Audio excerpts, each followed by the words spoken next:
अस्सलामु अलैकुम व रहमतुल्लाहि व बरकातुहू।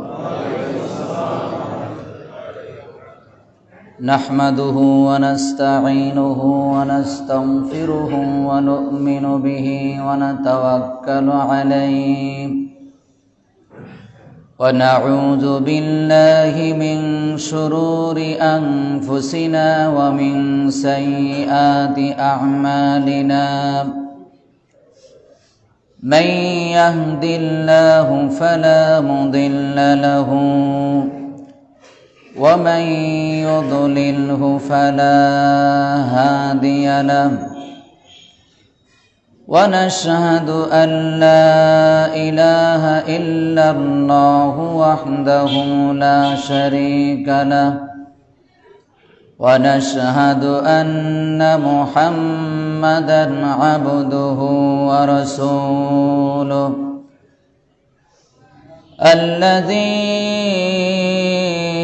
अरसलहु बिल हक़्क़ि बशीरन व नज़ीरा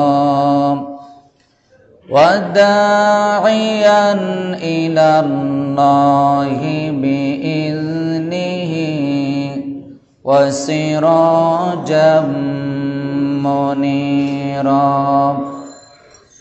फ़क़द क़ाल अल्लाहु तआला फ़ी कलामिहिल मजीद व फ़ी फ़ुरक़ानिहिल हमीद। अऊज़ु बिल्लाहि मिनश शैतानिर रजीम। बिस्मिल्लाहिर रहमानिर रहीम। वमन यब्तगि गैरल इस्लामि दीनन फलन युक़बल मिन्हु व हुवा फ़िल आख़िरति मिनल ख़ासिरीन। सदक़ल्लाहुल अज़ीम। व क़ाल रसूलुल्लाहि सल्लल्लाहु अलैहि वसल्लम मन तशब्बह बिक़ौमिन फ़हुवा मिनहुम औ कमा क़ाल अन्नबिय्यु सल्लल्लाहु अलैहि वसल्लम। व क़ाल तआला फ़ी शान हबीबिही मुख़बिरन व आमिरा इन्नल्लाहा व मलाइकतहु युसल्लूना अलन नबी या अय्युहल्लज़ीना आमनू सल्लु अलैहि व सल्लिमू तस्लीमा। अल्लाहुम्मा सल्लि अला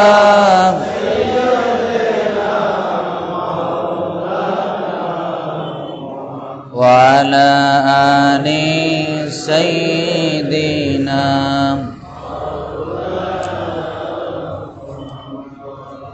सुब्हानल्लाह अल्हम्दुलिल्लाह ला इलाहा इल्लल्लाह।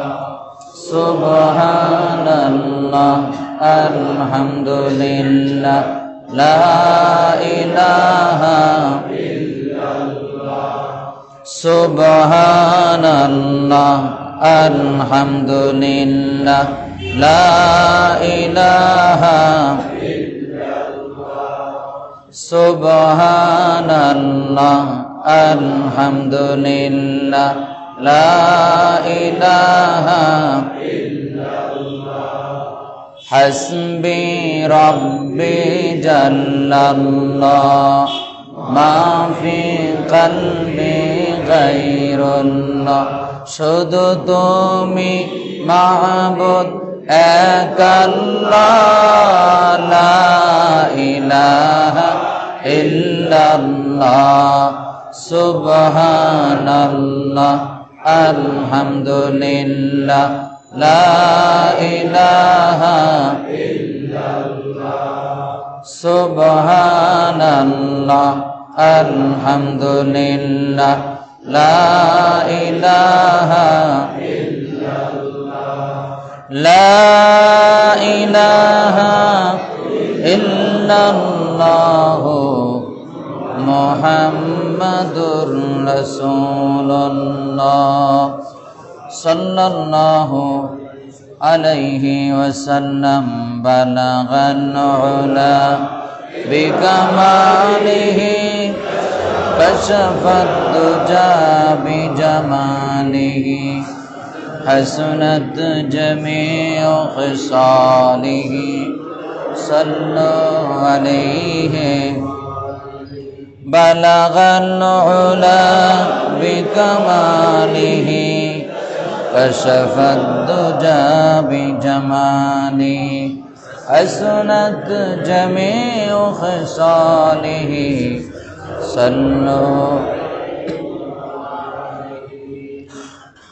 আলহামদুলিল্লাহ, আল্লাহ পাকের দরবারে অসংখ্য অগণিত শুকরিয়া আদায় করছি যে মহান মনিব আল্লাহ সুবহানাহু ওয়া তাআলা আমাদেরকে আজকের এই পবিত্র জুমার দিনে, সপ্তাহের শ্রেষ্ঠতম দিনে মহান রবের মহান ফরজ হুকুম আদায় করার জন্যে জমিনের শ্রেষ্ঠতম স্থান আল্লাহর ঘরে সময় মতো উপস্থিত হওয়ার তৌফিক দিয়েছেন। ওই মহান রবের দরবারে হৃদয় উজাড় করে কালিমাত শুকর আদায় করছি। আমরা পড়ছি আলহামদুলিল্লাহ। মানবতার মুক্তির দূত, মানবতার মহান আদর্শ, মহান শিক্ষক রহমাতুল্লিল আলামিনের প্রতি দরুদ ও সালাম সাল্লাল্লাহু আলাইহি ওয়াসাল্লাম। যার জীবনকে কোনো অনৈতিক কাজ স্পর্শ করতে পারেনি এবং যিনি হলেন গোটা পৃথিবীর ভেতরে নৈতিকতার দিক দিয়ে সর্বোত্তম ও সর্বশ্রেষ্ঠ আসনে আসীন হয়েছেন আল্লাহর পক্ষ থেকে, এবং যিনি বলেছেন অশ্লীলতা, বেহায়াপনা, নোংরামি, নষ্টামি যখন পৃথিবীতে বেড়ে যাবে তখন আল্লাহর গজব ত্বরান্বিত হবে। সম্মানিত উপস্থিতি, আজকে 31শে ডিসেম্বর। আজকের এই দিনটি রাতের 12টার পর থেকে গোটা পৃথিবীতে এই রাতটিকে 31st নাইট হিসাবে অবহিত করা হয়। এই ব্যাপারে সচেতন মহল আপনারা সবাই অবগত।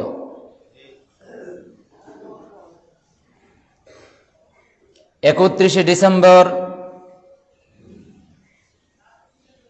রাত 12টার পর থেকে এই সময়টাকে 31st নাইট বলা, এটা ইসলামের কোনো কথা নয়।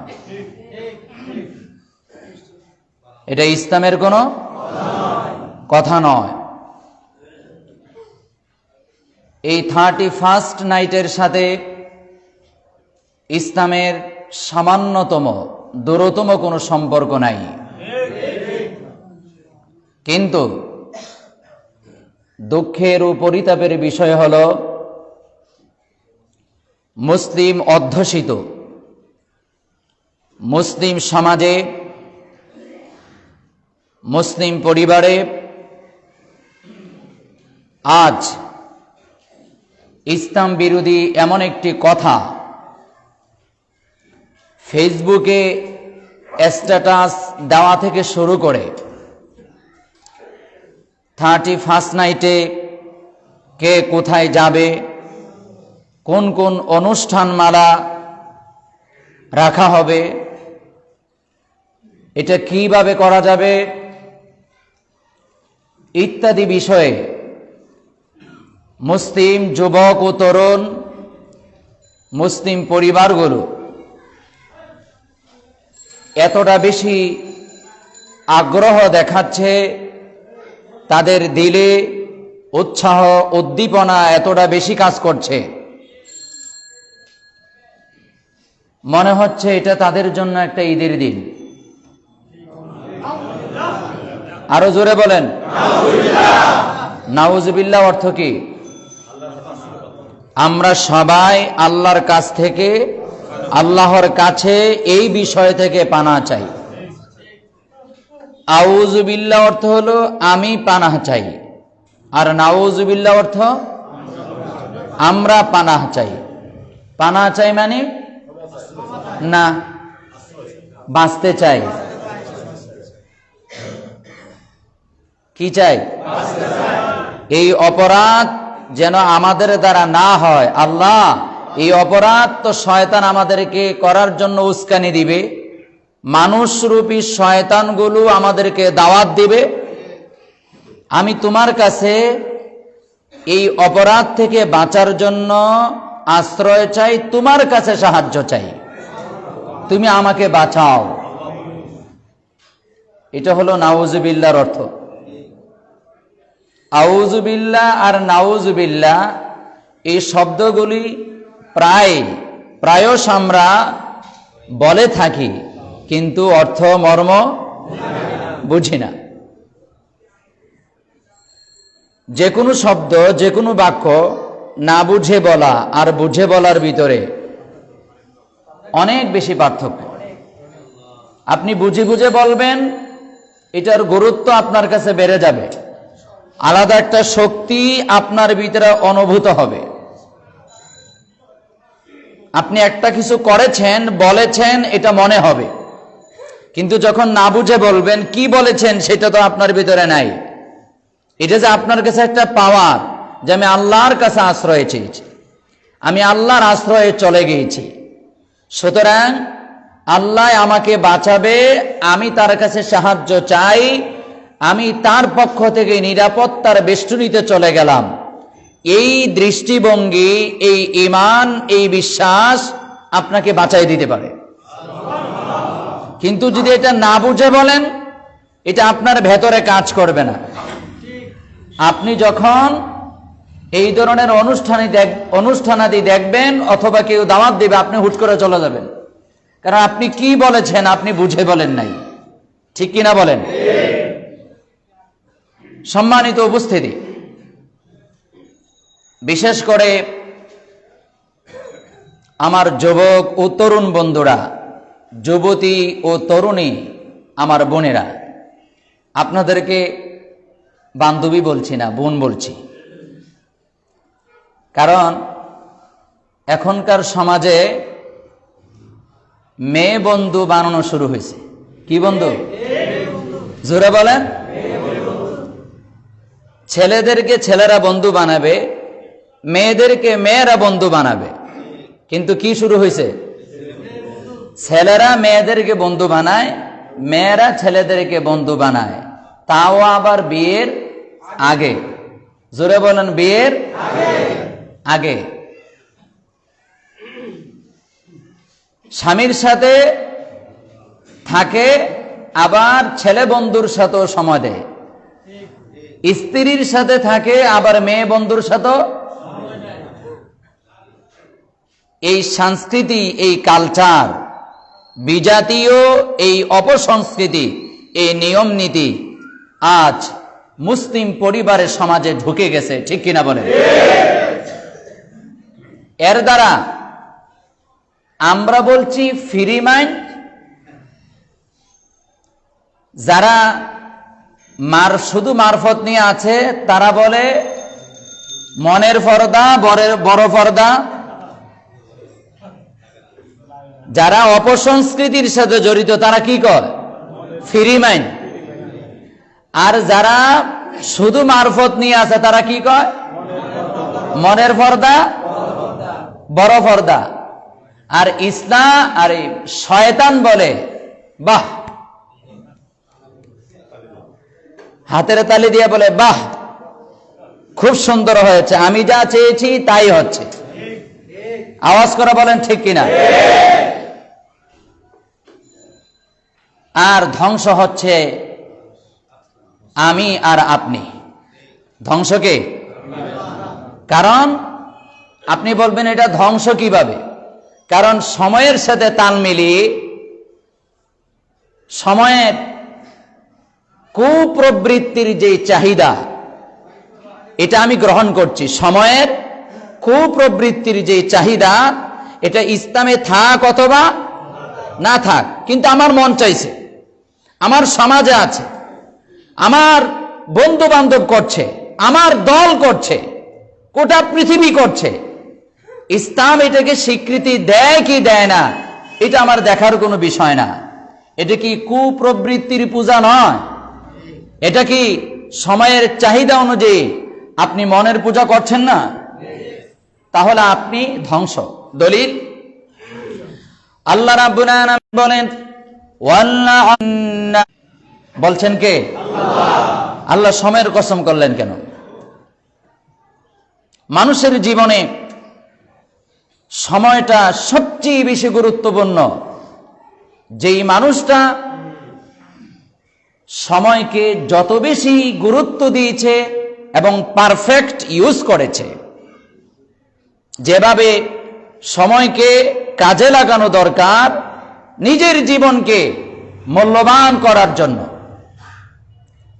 নিজেকে গড়ে তোলার জন্য, নিজের জন্য, পরিবারের জন্য, সমাজের জন্য, দেশের জন্য, ইহকাল ও পরকালের কল্যাণ ও মুক্তির জন্য যে ব্যক্তি সময়টাকে পারফেক্ট ব্যবহার করতে পেরেছে, এই মানুষটা তত বেশি গোটা পৃথিবীতে গুরুত্বপূর্ণ ব্যক্তি হিসেবে পরিচিত হয়েছে।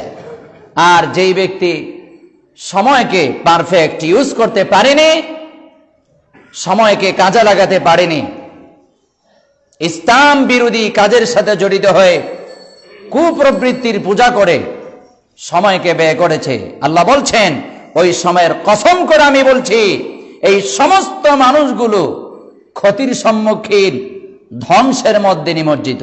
বলেছেন কে? আরো জোরে বলেন কে? আল্লাহ। তবে আল্লাহ বলছেন যে এই মানুষগুলো চারটা গুণ অর্জন করেছে, তারাই মহা ক্ষতি থেকে, বিপর্যয় থেকে তারা মুক্তি পেয়েছে। তারা কারা? ইল্লাল্লাযীনা আমানু, যারা ঈমান এনেছে, বিশ্বাস স্থাপন করেছে, মুমিন হয়েছে। যারা মুমিন তারা বিশ্বাসী। তারা কি ইসলামী নিয়ম নীতিতে বিশ্বাসী নাকি ইংরেজদের দেওয়া নিয়ম নীতিতে বিশ্বাসী? 31st নাইট যে বাক্যটা ঘটতেছে ফেসবুকে, ঘটতেছে আমার হৃদয় নামক পৃথিবীতে, 31st নাইট এর দাওয়াত ঘটতেছে ঘরে ঘরে, বিভিন্ন ক্লাবে আয়োজন চলতেছে এটাকে উদ্বোধন করার জন্য। আমি কি বিশ্বাস করি এটা ইসলামে আছে? আল্লাহ বলছেন তারাই ক্ষতির সম্মুখীন নয় যারা বিশ্বাসী। আপনি যদি বিশ্বাস করতে থাকেন এবং সত্যিই বিশ্বাস করেন এটা ইসলামের অংশ নয়, আপনি ক্ষতি থেকে বেঁচে গেলেন। আর যদি আপনি এই বিশ্বাসটুকু করতে ব্যর্থ হন যে এটা করলে তেমন কোনো সমস্যা হবে না, আপনি বিশ্বাস কি জিনিস এখনো পর্যন্ত বুঝেননি, ঈমান কি জিনিস এখনো পর্যন্ত বুঝেননি। ঈমান অর্থ হলো ইকরার বিল লিসান, আপনি মুখে স্বীকৃতি দিবেন, বিশ্বাসের স্বীকৃতি। তাসদিক বিল জিনান, অন্তরে তা বিশ্বাস করবেন। আমল বিল আরকান, আপনি কাজ করে দেখাবেন যে ইসলামের এই বিষয়টা আমি বিশ্বাস করেছি, ইসলামের বাহিরের বিষয় আমি বিশ্বাস করি না।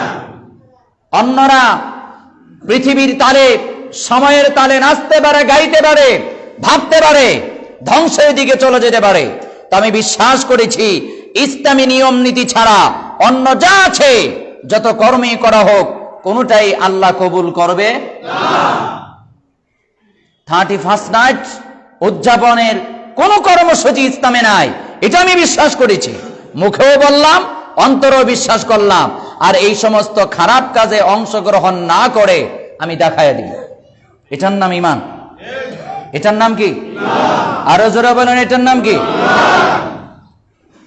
আল্লাহ রাব্বুল আলামিন এই কথাই বলেছেন, যুগের কসম করে বলছি, সময়ের কসম করে বলছি, সবাই ক্ষতিগ্রস্তের ভিতরে নিমজ্জিত, তবে তারা ছাড়া ইল্লাল্লাযীনা আমানু, যারা বিশ্বাসী, অর্থাৎ যারা বিশ্বাস করে 31st নাইট ইসলামের কোন কাজের অংশ নয়। এই বিশ্বাস মানে অনেক বিশ্বাস, আল্লাহর উপরে বিশ্বাস। আপনি বিশ্বাসটা এইভাবে করতে হবে, আল্লাহ এই কাজের হুকুম দেন নাই, বরং এটার বিরুদ্ধেই কথা বলেছেন কোরআন শরীফে, এবং আল্লাহর নবীর কথাতে হাদিস শরীফে অগণিত অসংখ্য কথাবার্তা আছে এই অশ্লীলতার বিরুদ্ধে, ঠিক কিনা বলেন? এটা আমি মুখে স্বীকার করলাম, অন্তরে বিশ্বাস করলাম, এই কাজে সহযোগিতা করব না, সিদ্ধান্ত নিলাম আমিও করব না, আমার পরিবারের কাউকে করতে দিব না। সমাজের মধ্যে যদি হয় সামর্থ্য থাকলে বাধা দিব, আর না হয় আমি ঘৃণা করব, এই সিদ্ধান্ত নিলাম। কিন্তু এই কাজের ধারে কাছে আমি যাব না। আওয়াজ করে বলেন ঠিক কিনা? মাইকের আওয়াজ যতদূর পর্যন্ত যাচ্ছে, আজকে রাতের আমার ইমানদার মুমিন মুসলিম ভাই বোনদের কারো ভিতরে যদি আজকের রাতে 31st নাইটে অংশগ্রহণ করা, কাউকে ওই সময়ে SMS করা, এটার শুভকামনা জানানো, এই ধরনের কোন সিদ্ধান্ত যদি কারো থাকে, এই সিদ্ধান্ত বাতিল করতে হবে, ঠিক কিনা বলেন? তাহলে আপনি ক্ষতি থেকে বেঁচে যাবেন। ওয়ামিলুস সালিহাত, এই ক্ষতির সম্মুখীন হবে না তারা যারা সৎকর্ম করে। কি কর্ম? 31st নাইটের নামে যা হয় এগুলো সৎকর্ম না অসৎকর্ম? যারা বলেন সৎকর্ম না অসৎকর্ম? আপনারা ভিন দেশের ইতিহাস বাদ দেন, বাংলাদেশের ইতিহাসে 31st নাইটে বিভিন্ন ক্লাবে, হোটেল, রেস্টুরেন্টে এই পর্যন্ত কত শত নারী ধর্ষিত হয়েছে, আর কত হাজার হাজার ফেন্সিডিলের বোতল যুবক আর তরুণের মুখের মধ্যে উঠেছে, লক্ষ কোটি টাকা খরচ হয়েছে, আর যুবক আর যুবতী তাদের চরিত্র হারিয়েছে, ফজরের নামাজ বাদ দিয়েছে, ইসলাম বিরোধী কাজকে মুসলমান তাদের নিজেদের কর্তব্য মনে করেছে, ঈমানকে ধ্বংস করেছে। আওয়াজ করে বলেন ঠিক কিনা?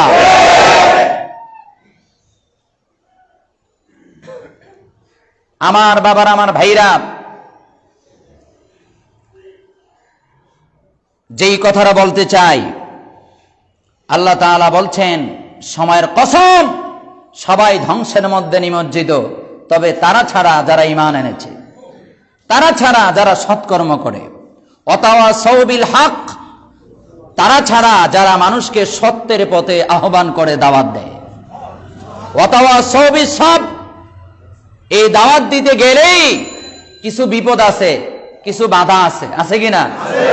বিপদ আর বাধাকে ধৈর্যের সাথে মোকাবেলা করে, ধৈর্য ধারণ করে টিকে থাকে, এরপরও সত্য পথ থেকে সরে না। সুবহানাল্লাহ। আমার বাবার, আমার ভাইরা, এবার আসুন 31st নাইট কি, এই বিষয়ে কিছু কথা বলি। 31st নাইট হলো খ্রিস্টীয় ক্যালেন্ডারের হিসাবে 31শে ডিসেম্বর দিবাগত রাত, 31শে ডিসেম্বর।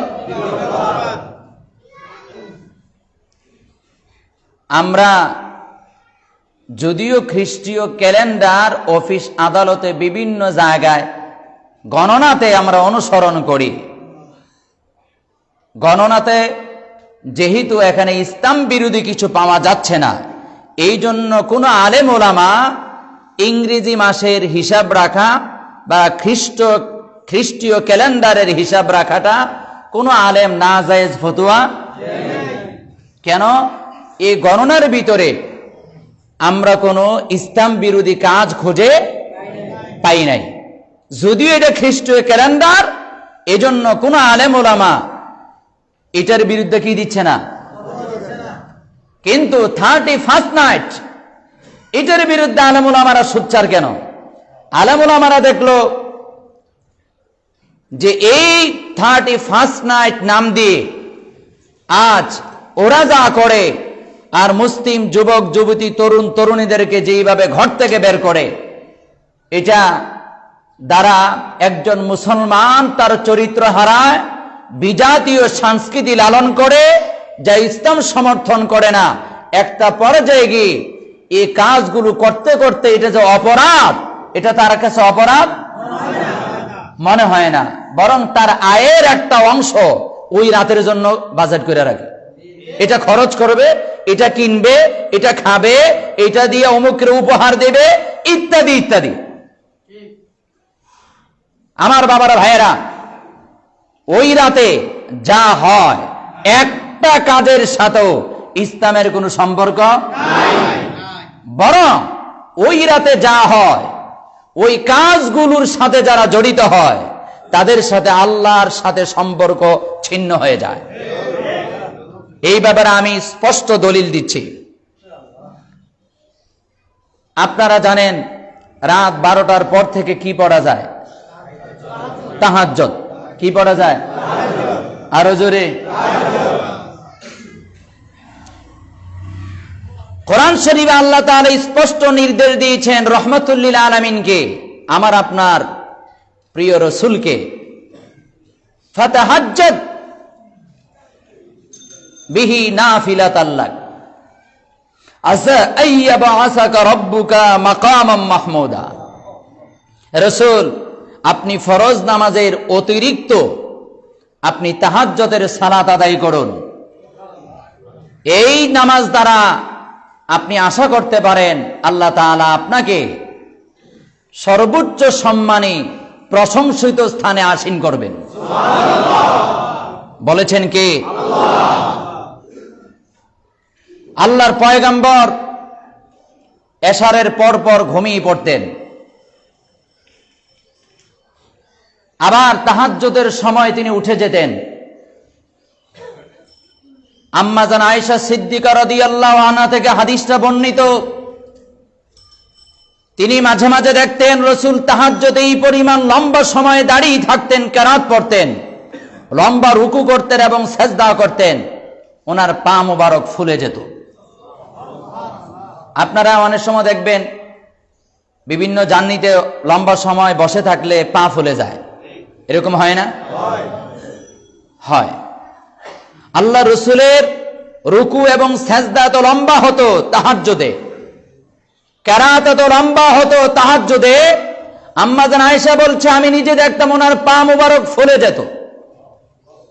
আমি প্রশ্ন করতাম, হুজুর, আল্লাহ কি আপনার আগের ও পরের গুনাহ ক্ষমা করে দেয়নি? আপনার তো কোনো গুনাহ নাই, আল্লাহ তো ক্ষমা করে দিয়েছেন আপনাকে, অগ্রিম ঘোষণা দিয়েছে আপনার আগের গুনাহ মাফ, পরের গুনাহ আপনার কোনো গুনাহ নাই। আপনার কেন এত লম্বা রুকু করতে হয়, সিজদা করতে হয়, কিরাত পড়তে হয়, পা মুবারক ফুলে যায়? আল্লাহর নবী বলেন, আফালা আকুনা আবদান শাকুরা, আল্লাহ যে আমাকে এত মর্যাদা দিল, আমি কি আল্লাহকে লম্বা লম্বা রুকু করে সিজদা করে কি আল্লাহর শুকর আদায় করব না? সুবহানাল্লাহ। বাবারা ভাইয়েরা, আল্লাহ নবী বলেন, আল্লাহ রাব্বুল আলামিন প্রত্যেকটা রাত শেষ রাতে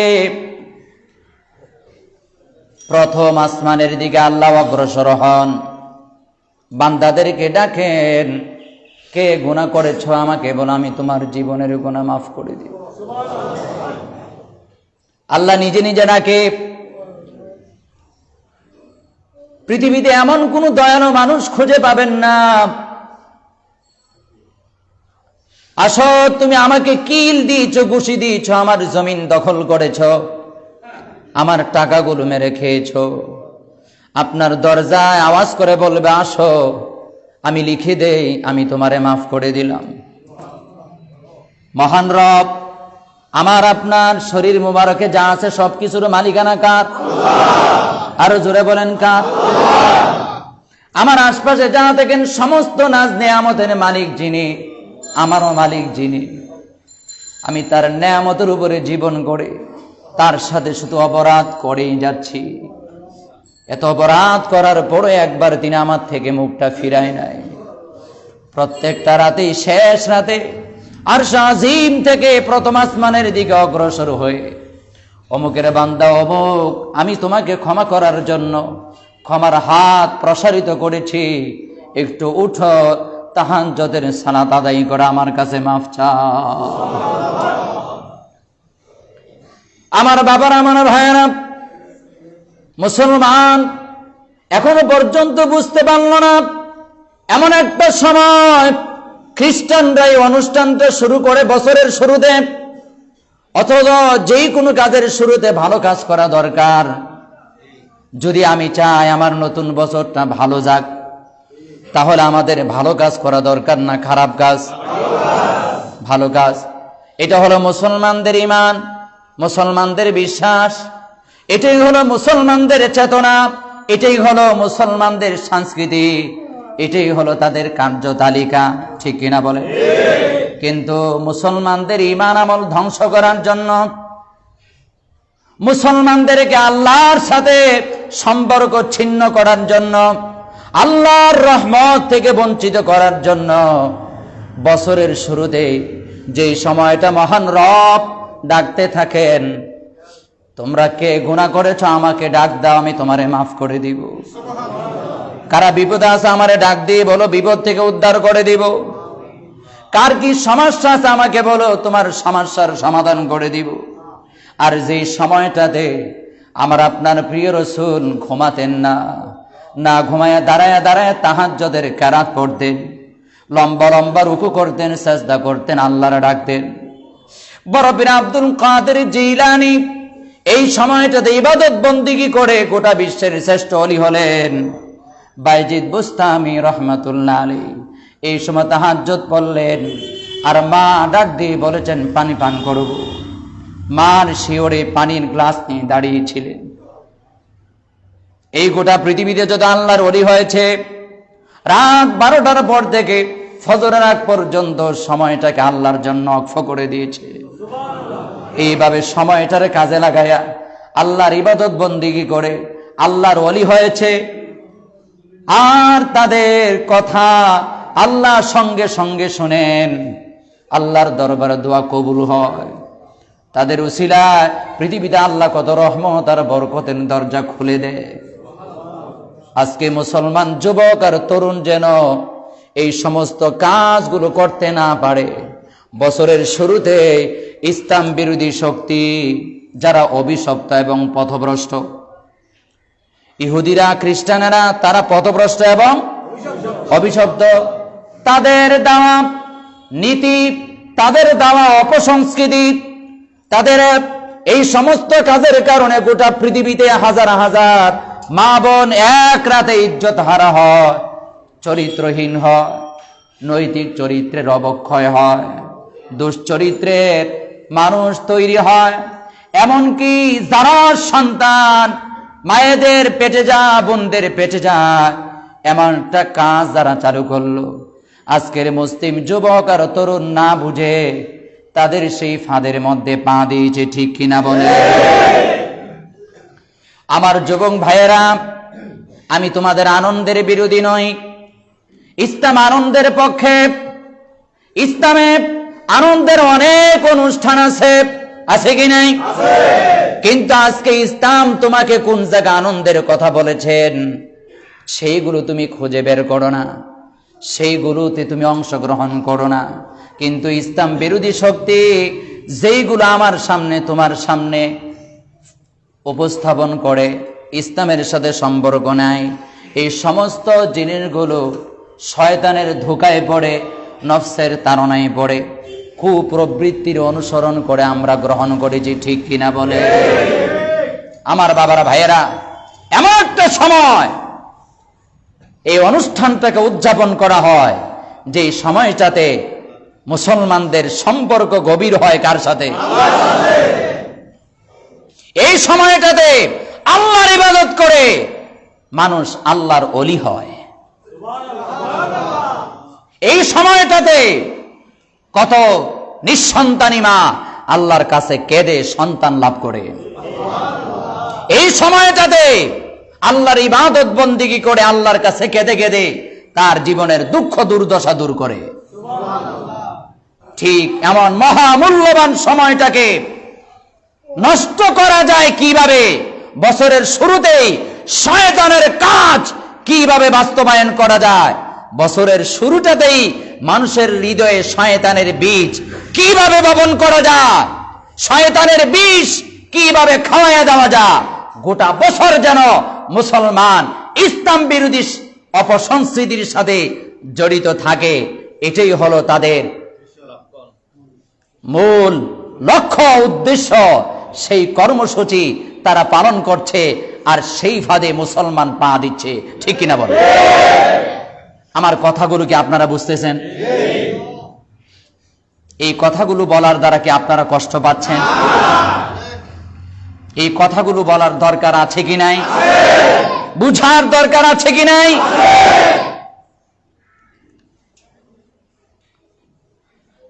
আমার বাবারা, আমার ভাইরা, উঠতি বয়সের আমার তরুণ ভাইয়েরা, তোমরা কত কিছু যে করো। কেউ ব্রাজিলের পতাকা শরীরের মধ্যে আঁকে, কেউ আর্জেন্টিনার পতাকা আঁকে, এমনকি কেউ ইদানিং কালে 31st নাইট পর্যন্ত লিখে। আর রাস্তায় তো বউর সাথে গুমানি বাদ দিয়া, আগামীকাল তার কর্মদিবস আছে, সেই দিকে তার লক্ষ্য নাই, আরামের ঘুম হারাম করে রাস্তা ব্লক দিয়া 31st নাইট লেখে। আছে না?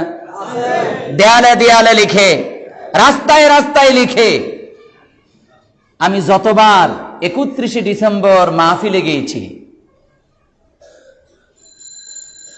যতবার এই বছরের শুরুর প্রথম রাত্রে মাহফিলে গিয়েছি, রাত 12টার পরে যখন মাহফিল শেষ করে ফিরি, 8-10 জায়গায় দাঁড়াইতে হয়,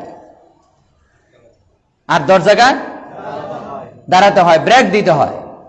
কেন? দিকালি যুবক আর তরুণদের আড্ডা। আর মাঝে মাঝে দেখি শুধু যুবক আর তরুণ না, যুবক যুবতী তরুণ তরুণীর আড্ডা।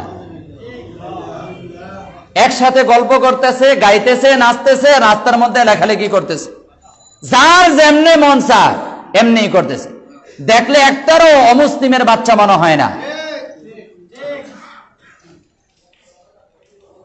আমার বাবার ভাইয়েরা,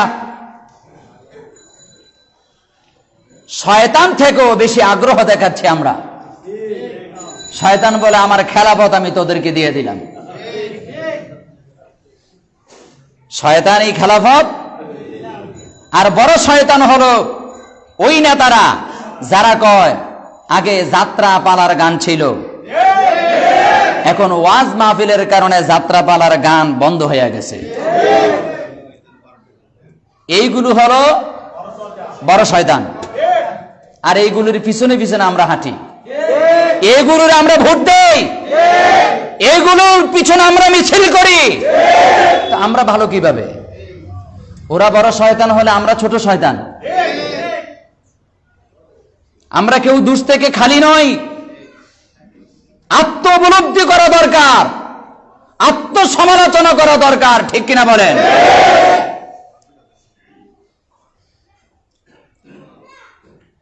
ওয়ামান ইয়াবতাগি গায়রাল ইসলামি দীনান, ওয়ামান, আর যে ব্যক্তি, ইয়াবতাগি তালাশ করবে, খুঁজবে, গায়রা মানে ব্যতীত, ইসলাম মানে ইসলাম, ইসলাম ব্যতীত, দীনান নতুন কোন সংস্কৃতির পদ্ধতি, নতুন কোন নিয়ম নীতি যেটা ইসলামে নাই, ইসলাম ছাড়া অন্য কোন রীতি নীতি প্রথা নিয়ম কানুন আবিষ্কার করবে, তালাশ করবে, পালন করবে, ফালাই ইকবালা মিনহু, লান, এটাকে বলা হয় লান তাকিদ। এটা যখন প্রেজেন্ট এবং ফিউচার, বর্তমান এবং ভবিষ্যৎ ক্রিয়া, যেটা আরবিতে বলা হয় মুজারে, এটার পূর্বে যখন আসে এটার একক অর্থ হয়ে যায় কখনো ভবিষ্যতে, আজ থেকে ভবিষ্যতে তার কোনো ইবাদত আল্লাহর কাছে কবুল হবে না, হবে না, হবে না। কথা বলেছেন কে? আরো জোরে বলেন, আরো জোরে। ফতুয়া কার? আপনি মনে করছেন আপনি তো জুমার সালাতে প্রথম কাতারে আসছেন, কিন্তু আপনার ছেলে আপনার মেয়ে কিন্তু ঠিকই কাজগুলো করছে, আপনি দেখেন না। যুবক ফুলাফাইন বছরে একবার মনে চাইছে করুক না, আর এর চেয়ে যদি খুব ভালো সুন্দর জবাব, আমরার কথা কি তারা শুনে, বইলা লাভ কি? কথা বলেন ঠিক কিনা? দেখেন অনুমোদন দেওয়ার পদ্ধতিটা কত সুন্দর। বয়স যত বেশি, উত্তর দেওয়ার চালাকিও তত বেশি। একবারে প্রথম কাতারে নামাজ পড়ে, দাড়িও আছে, টুপিও আছে, বাড়িতে নিজের মেয়ের বিয়ের অনুষ্ঠান অথবা ছেলের ঘরের নাতি বা নাতনির বিয়ের অনুষ্ঠান, এমন বেশি ইসলাম বিরোধী কাজ হচ্ছে, মুরব্বী কিন্তু তসবিহ গন্ধ গন্ধ কিন্তু মসজিদে চলে আসে। আপনি ওনারা জিজ্ঞেস করবেন, এত বিজ্ঞতার সাথে উত্তর দিবে, উনি ধরা ছোঁয়ার বাইরে। আওয়াজ করা বলেন ঠিক কিনা?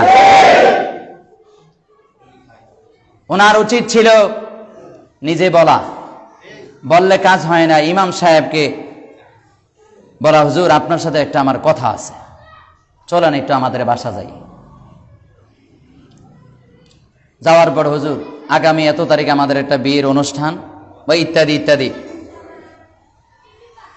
শুনছি, এরা এই কাজগুলো করবে, হুজুর আমার কথার তো তারা গুরুত্ব দেয় না, আপনি একটু বললে ভালো হয়। যেহেতু রাষ্ট্রীয়ভাবে এই সমস্ত অপরাধের বিরুদ্ধে কোনো পদক্ষেপ নাই, অন্তত সামাজিকভাবে ঈমান বাঁচানোর জন্য কিছু কাজ করা দরকার আছে কি নাই? এর দ্বারা আমি এই কথা বলবো না আমি আইন করে তুলে দিতে পারবো, এটা সম্ভব নয়, সম্ভব না। আল্লাহ রসুলও যতদিন পর্যন্ত রাষ্ট্রীয়ভাবে ইসলাম নেয় নাই, আইন করে মক্কা থেকে মদিনা থেকে কোনো অপরাধ তুলে দিতে পারে নাই। তাহলে আমি ইমামের দ্বারা কি সম্ভব? যেখানে রসুলের দ্বারা সম্ভব হয় নাই, আমার দ্বারা কি সম্ভব? আল্লাহ রসুল 13 বছর মক্কায় ছিল, 13 বছর কাবা শরীফে 360টা মূর্তিও ছিল। আবু জাহেলও কাবা শরীফে গিয়ে তাওয়াফ করত, আল্লাহ রসুলও কাবা শরীফে গিয়ে ইবাদত করত, মূর্তিও ছিল, কিন্তু রসুল মূর্তি তুলে দিতে পেরেছে? কখন পারছে? যখন আইন প্রয়োগ করার ক্ষমতা রসুলের হাতে আসছে। আওয়াজ করে বলেন ঠিক কিনা? আল্লাহর পয়গম্বর আল্লাহকে ডাক দিয়ে, আল্লাহ দাওয়াত দেই, কিন্তু অপরাধকে তো আমি একদম গোড়া থেকে নির্মূল করতে পারি না। আল্লাহ ওয়াজা আল্লি মিল্লাদুনকা সুলতানান নাসিরা, শুধু তবলিগের কাজ করলে হবে না, রাষ্ট্রীয় ক্ষমতাও চাইতে হবে। শিখাই দিল কে? আল্লাহ। আরো জোরে আল্লাহ। তাইলে তাবলিগের কাজ যেমন জরুরি, অপরাধকে গোড়া থেকে নির্মূল করার জন্য রাষ্ট্রীয়ভাবে ইসলামী আইনও জরুরি। শিখাই দিলেন কে? আল্লাহ। আরো জোরে আল্লাহ। এরপর থেকে আল্লাহর পয়গম্বর খালি দোয়া করে, রাব্বি আদখিলনি মুদখালা সিদকিন ওয়া আখরিজনি মুখরাজা সিদকিন ওয়াজআলনি মিন লাদুনকা সুলতানান নাসীরা। সুবহানাল্লাহ। সূরা বনী ইসরাঈল আয়াত নাম্বার 80। আল্লাহ রাহমাতুল লিল আলামিনকে বলে দিলেন, নবী গো, আপনি এখন থেকে বলতে থাকেন, আল্লাহ আপনি আমাকে রাষ্ট্রীয় ক্ষমতা দিয়ে সাহায্য করেন। তাহলে ইসলামকে রাষ্ট্রীয় ক্ষমতায় নেওয়ার কথা শিখাই দিল কে? আর আপনি আমি যদি ইসলামকে রাষ্ট্রীয় ক্ষমতায় নেওয়ার কথা বলি তাহলে কি হয়ে যায়? দেখেন, আপনাদের কাছে কত কিছু জানা আছে, কত কিছু আপনাদের কাছে জানা আছে। আমার কাছে আশা করি এর চেয়ে বেশি তথ্য আমার কাছে আছে। কত কিছু তারা বলে, আর এগুলো বলে কারা? বেশিরভাগ মুসলমানের সন্তানেরা, কারণ ইহুদিদের ট্যাবলেট খেয়ে রাখছে। আবু জাহেলের রক্তের ফুটা তার রক্তের সাথে মিশে গেছে। আওয়াজ করে বলেন ঠিক কিনা? শয়তানের ফাঁদে পা দিয়েছে, শয়তানের কাছে মুরিদ হয়েছে, ইসলামকে ধ্বংস করার জন্য শপথ করেছে। আর আমরাও তাদের পিছনে পিছনে স্লোগান দেই, তাদেরকে বারবার নেতা বানায়া হাতের তালি দেই, আর তাদের দ্বারা ইসলামের ক্ষতি হয়ে যাচ্ছে। আর মুখের মধ্যে তেল মাখি 5 ওয়াক্ত সালাত আদায় করে মনে করছে আমি একজন ভালো মুসলিম। মোটেও না, কথা স্পষ্ট। আমার বাবার, আমার ভাইরা,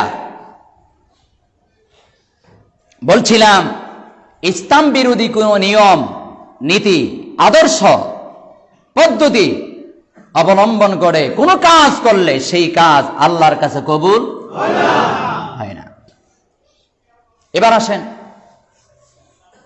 31st নাইট কিভাবে পালন করা যায়। ইসলামে কি এই ব্যাপারে কিছু আছে?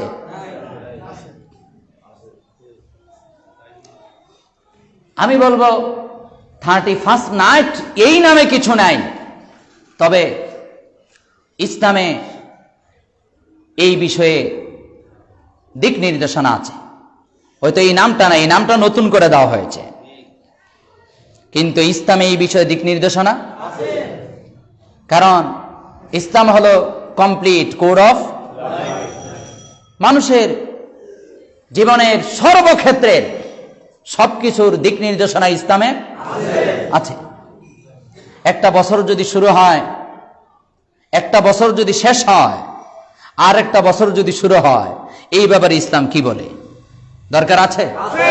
এই জোরে বলেন, দরকার আছে? বাবারা, ভাইয়ারা, ইসলাম বলে বছরটা শেষ, তুমি আফসোস করার জন্য বসে যাও। কি করার জন্য? আরো জোরে কর না, আফসোস। আফসোস করার জন্য বসে যাও। কি আফসোসটা? কি যে আমার একটা বছর চলে গেল, এই তো 12টা বাজলে গত 1 বছর আমার কাছ থেকে বিদায় হয়ে যাবে। আমি এই বছরে আসলে কয় ওয়াক্ত নামাজ ছাড়লাম, 1 মাস যে ফরজ রোজা ছিল আমি কি ঠিকমতো আদায় করেছি? আমি একজন মানুষ হিসেবে আমার উপরে যে দায়িত্ব ছিল পরিবারের জন্য, সমাজের জন্য, দেশের জন্য, আমি কি সেইগুলো ঠিকঠাক মতো করেছি?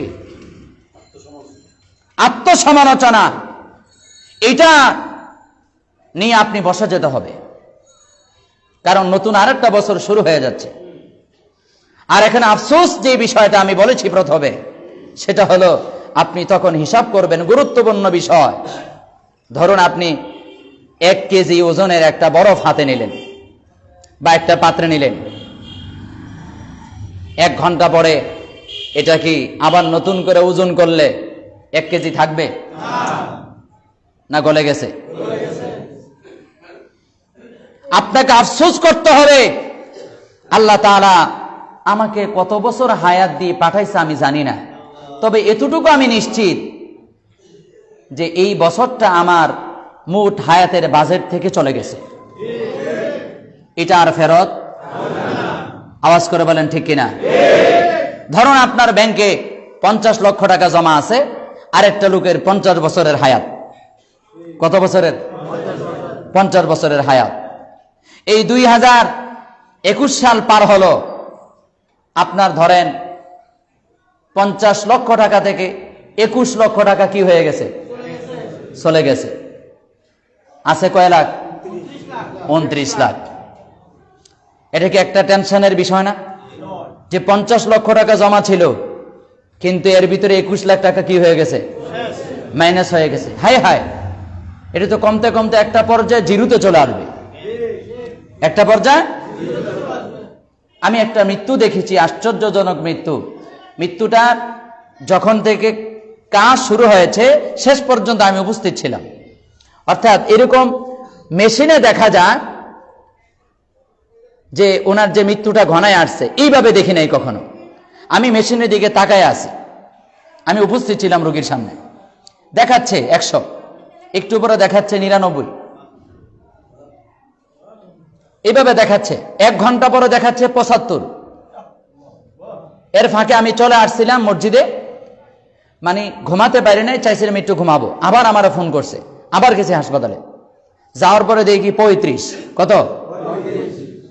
আমি জিনিসটা প্রথমে বুঝতেছি না যে এইভাবে কমে যাওয়ার সাথে কান্নাকাটির কি সম্পর্ক। দেখি আত্মীয় স্বজন কি করতেছে, খুব কান্নাকাটি করতেছে। যখন এটা কমতে কমতে 5, 4, 3, 2, 1, এরপর শেষ। এটা আমি নিজের চোখে দেখেছি, আমার নিজের চোখে দেখা আপন খালা শাশুড়ির কথা, আমার নিজের চোখে দেখা ঘটনা। বাবারা ভাইয়েরা, একটু চিন্তা করেন যে আমার আপনার, আমি সবকিছু বাদ দিলাম সহজভাবে বোঝানোর জন্য। ধরুন আমাদের সবার 50 বছরের হায়াত, আমরা জন্ম হয়েছি 2001 সালে বা 2000 সালে, তো 21 বছর চলে গেছে। এটা কি আমার জন্য কি আনন্দের নাকি আফসোসের? জোরে কোন? আফসোসের। আফসোসের বিষয়। এটা কি আর ফেরত আসবে? টাকা পয়সা তো আবার জমা করছেন, আবার অন্য দিক থেকে কামাই রোজগার করে আবার কি করা যায়? জমা করা যায়, কিন্তু বয়সটাকে জোড়া দেওয়া যায়? এই পর্যন্ত পৃথিবীর কোন শক্তিশালী ব্যক্তি বেড়েছে? অর্থশালী ব্যক্তি বেড়েছে? ক্ষমতাশালী ব্যক্তি বেড়েছে? আমার আপনার দ্বারা সম্ভব? কোন আল্লাহওয়ালা বেড়েছে? কোন ওলিয়া উলিয়া বেড়েছে? পারে নাই। কেউ হায়াত জোড়া দিতে পারে নাই। হায়াতের বাজেট কার হাতে?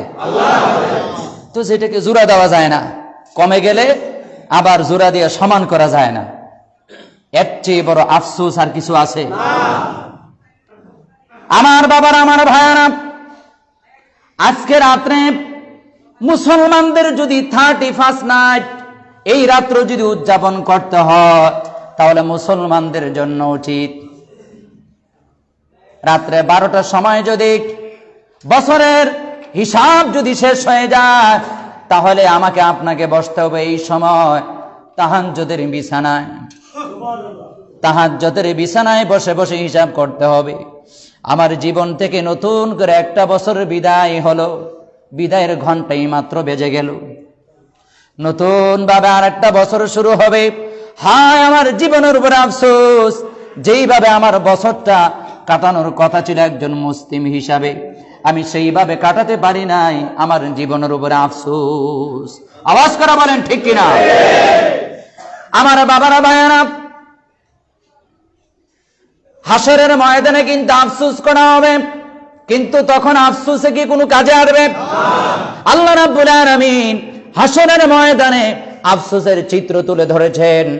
যারা 31 নাইট উদযাপন করে, তাহাজ্জুদের সালাত বাদ দিয়া, ফজর বাদ দিয়া বিজাতি অপসংস্কৃতি লালন করে জীবন করেছেন, তাদেরকে বন্ধু বানিয়েছেন। হাসরের ময়দানে তাদের আফসোসের চিত্র কি হবে আল্লাহ তাআলা কোরআনে কারিমে অঙ্কন করেছেন। সুবহানাল্লাহ পড়ে। এই মহান রবকে ধন্যবাদ জানানো দরকার।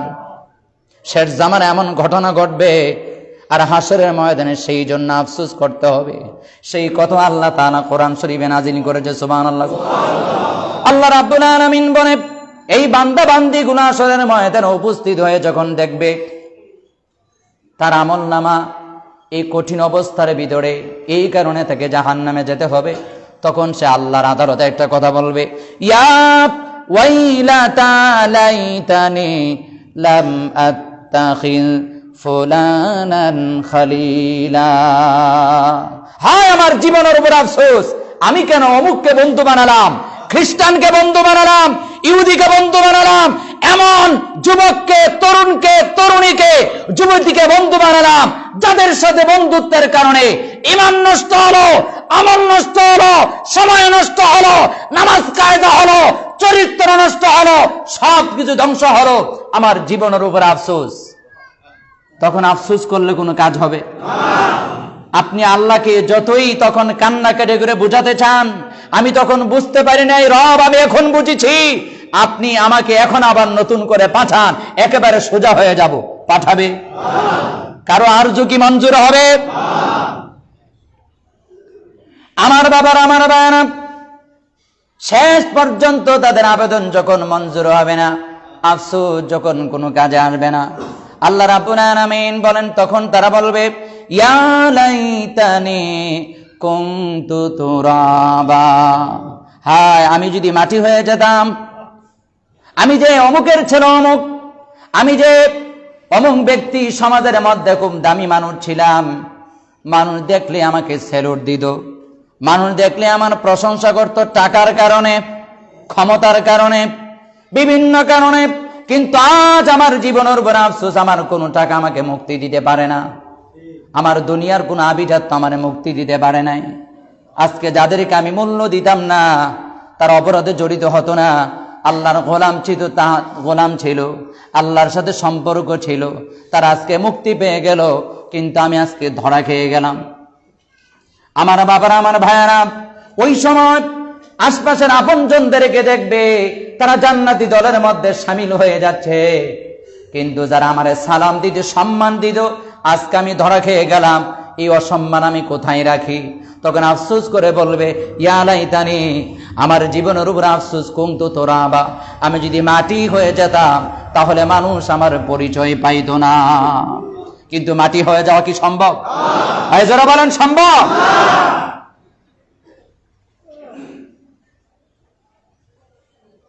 আমার বাবারা, ভাইয়া, আল্লাহ রাব্বুল আলামিন বলেন, এই আফসোস করবে কারা? আরো স্পষ্ট করেছেন, লাকাদ আদাল্লানি আনিল যিকরি বাদা ইয জাআনি।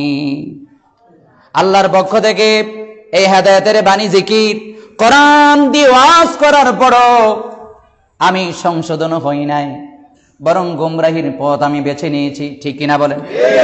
হুজুর তো হুজুরের কথা বলবে, পরের ঘরে খায়, মসজিদে ঘুমায়, আমার টাকা আমি খরচ করি, আমার ব্যাপার, এটা আমার মনের স্বাধীনতা। ও আমার যুবক ভাইরা, তোমরা আমার বন্ধু হও, আমি তোমাদের আপন, আমি তোমাদেরকে বলছি, হৃদয় থেকে বলছি, আজকে আমি মসজিদে না আসাটা স্বাভাবিক ছিল, অনেক দূরে সফর ছিল, ব্রাহ্মণবাড়িয়া। বিশ্বাস করো, রাত্রে 2টার সময় সেখান থেকে রওনা দিয়েছি শুধু জুমার খুতবা দেওয়ার জন্য। আমি যেই গুরুত্বটা দিচ্ছি মন থেকে, যেখানে প্রোগ্রাম ছিল আমার প্রতিষ্ঠিত প্রতিষ্ঠান, কেউ আমাকে আসতে দিচ্ছে না। এলাকায় ঢোকার পরে খুদ আমি আলোচনা ওঠা পর্যন্ত আমি কোনো রেস্ট পাই নাই, শুধু তাদের সাথে কথা বলতে হয়েছে বিভিন্নভাবে। প্রত্যেকটা ঘরে ঘরে যাওয়ার জন্য প্রস্তুত, সবাই রেডি। এত বেশি ভালোবাসা, 16 বছর আগে সেখান থেকে বিদায় নিয়েছি, তারা বিদায় দেয় নাই আজ পর্যন্ত, এখনো বলে আমরা আপনাকে বিদায় দেই নাই। আপনি যদি মনে করেন বিদায় দিয়েছি, কথা বললে আমরা কষ্ট পাবো, আপনি থেকে যান, জুমার খুতবা আরেকজনকে দেওয়ার জন্য বলেন।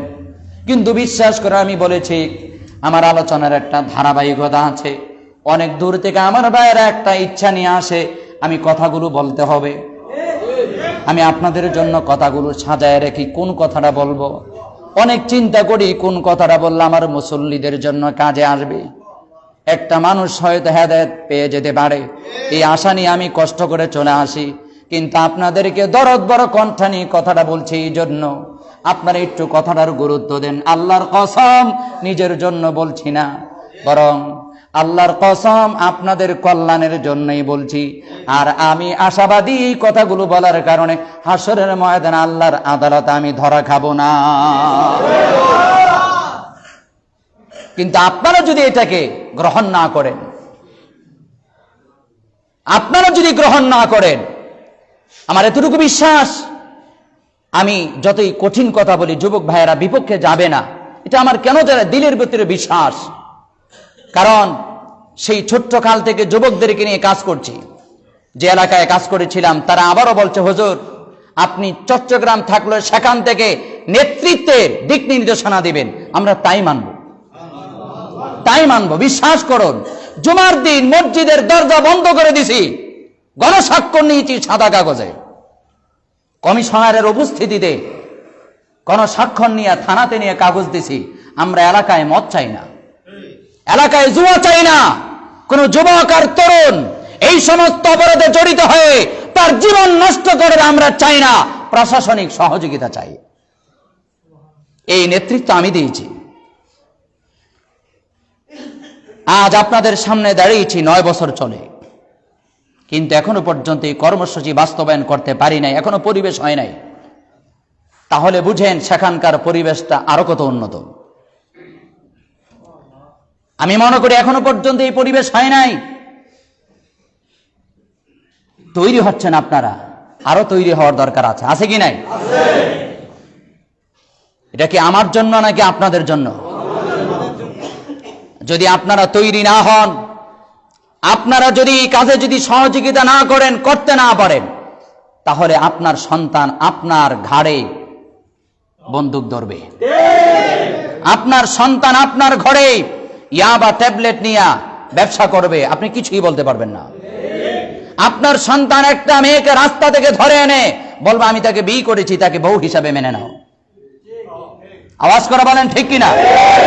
বিশ্বাস করুন, আপনাকে এই অপরাধ আপনার কাঁধে নিতে হবে যে আপনার ছেলেটা অমুক মেয়েকে ধর্ষণ করেছে, অমুকের বউর সাথে পরকিয়া করে তাকে ঘর থেকে বের করে দিয়েছে। সমাজে এই ধরনের অপরাধ আছে কি নাই? এখন কি বসে থাকার সময় আছে? পরিবর্তন হওয়ার জন্য উদ্যোগ নেওয়ার সময় হয়ে গেছে। ফরজ দায়িত্ব পালন করতে হবে। আর এর পিছনে কলকাঠি নাড়ছে ইসলাম বিরোধী শক্তি, ইহুদি চক্র, দাজ্জাল চক্র, খ্রিস্টান চক্র, বিজাতীয় অপসংস্কৃতি। আওয়াজ করে বলেন ঠিক কিনা? এগুলো থেকে যতক্ষণ পর্যন্ত আমরা মুক্ত হতে পারবো না, আমার আপনার ব্যক্তিগত জীবনের শান্তি, পারিবারিক জীবনের শান্তি, সামাজিক জীবনের স্থিতিশীলতা সম্ভব নয়। ঠিক কিনা?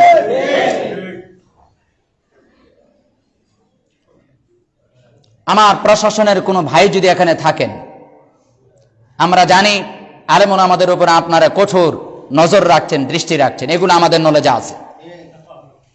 এইগুলো আমাদের দৃষ্টিতে থাকার পরও আপনারা যেমন দৃষ্টি রাখছেন আমাদের প্রতি, আমরাও আপনাদের কাজের প্রতি দৃষ্টি রাখছি। আপনাদেরকে হাত জোর করে বলতে চাই, আপনারা সব সময় কথা না ভাববেন আলেম ওলামারা আপনাদের বিরোধী নয়, বরং আপনাদের সহযোগী। এই অপরাধের বিরুদ্ধে অবস্থান নেওয়া রাষ্ট্রের পক্ষ থেকে আপনাদেরকে দায়িত্ব দেওয়া আছে, কিন্তু আপনারা দায়িত্ব পালনে ব্যর্থতার পরিচয় দিচ্ছেন। সেই ক্ষেত্রে আলেম ওলামারা মসজিদের মিম্বর থেকে সক্রিয় ভূমিকা পালন করে সমাজের আমূল পরিবর্তন করে আদর্শ মানব তৈরি করে আইন শৃঙ্খলার অবনতি যেন না ঘটে, সেই ব্যাপারে আপনাদেরকে সহযোগিতা করছে। ঠিক কিনা বলেন? আপনারা আলেম ওলামাদেরকে আপনাদের বিপক্ষ মনে করলে আপনারা ধরা খাবেন। বরং আপনাদের উচিত আলেম ওলামাদের নিরাপত্তার জন্য কাজ করা, তারা যেন খোলা মনে ইসলামের পক্ষে কথা বলতে পারে, সেই ভূমিকা রাখতে পারে, সেই ব্যাপারে সহযোগিতা করা। আপনারা বিবেকের দরজা খোলার জন্য আল্লাহর কাছে রহমত ভিক্ষা চান।